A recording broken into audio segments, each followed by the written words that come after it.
这方面继续来关心，拄则咱看到台中大雅中和六路这间铁片工厂半暝火烧厝，伫咧拍火过程引起33岁郑志雄，也有32岁张德嘉不幸殉职过身。台中市副市长杨庆英嘛赶来到现场，伊讲一定会斗相共来处理，护士照顾厝内人。针对不幸过身的消防队员，伊嘛真唔甘，讲干闹更一个天，目屎甘目甜。来听杨庆英详细的讲法。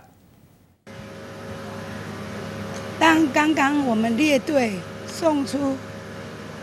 第一个弟兄的时候，我们大家向他致敬，最伟大的。那么接下来，我们刚刚给他的哥哥说，以及我们还有另外一位，因为他的太太大肚子，双胞胎，所以我们启动了我们社会局的协助，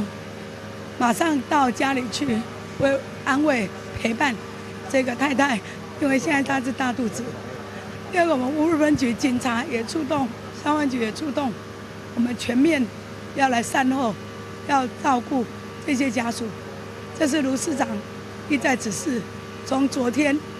1点25分，由我们的陈子金副座现场指挥。我要再次的感谢我们所有的弟兄，大家的心情。 当我们给他敬礼的时候，我们是很舍不得，就不甘，但是我们一定要勇敢，一定会好好做善后的工作，弟兄的安全等细节，我们希望能够好好来维护。所以刚刚那个哥哥也是我们的消防人员，他说他知道做消防人员很辛苦，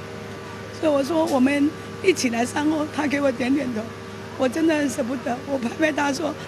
市长说全力的善后，因为这个家属他是住在台南，他爸爸现在从台南坐车子上来，我也希望家属能够静下心来，台中市政府一定会全力的来协助善后。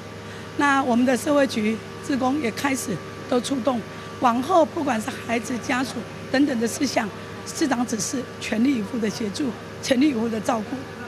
我了解。 我真的很难过，还必须要 DNA。不是很敢说张哲嘉的哥哥，因为在现场我们没有办法直接就认定，所以哲嘉的哥哥也现场很勇敢的去看，他也没有办法确定。现在我们生管处全部连线，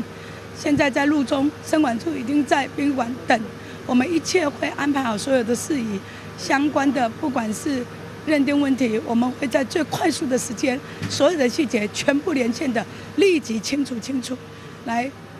告慰我们的家属。我真的在这边要再次的谢谢，因为哲嘉的哥哥也是我们的消防人员，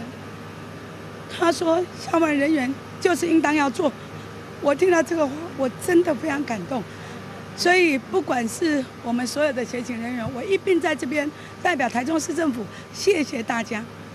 不是你刚才说哲嘉哥哥的，他的春色，他也是消防队员，他也很勇敢，他也在这次的这个支援行列内嘛。对，所以我请我们的这个消防弟兄分组去好好的照顾，也陪伴他，把所有的善后的事宜一定要好好做好。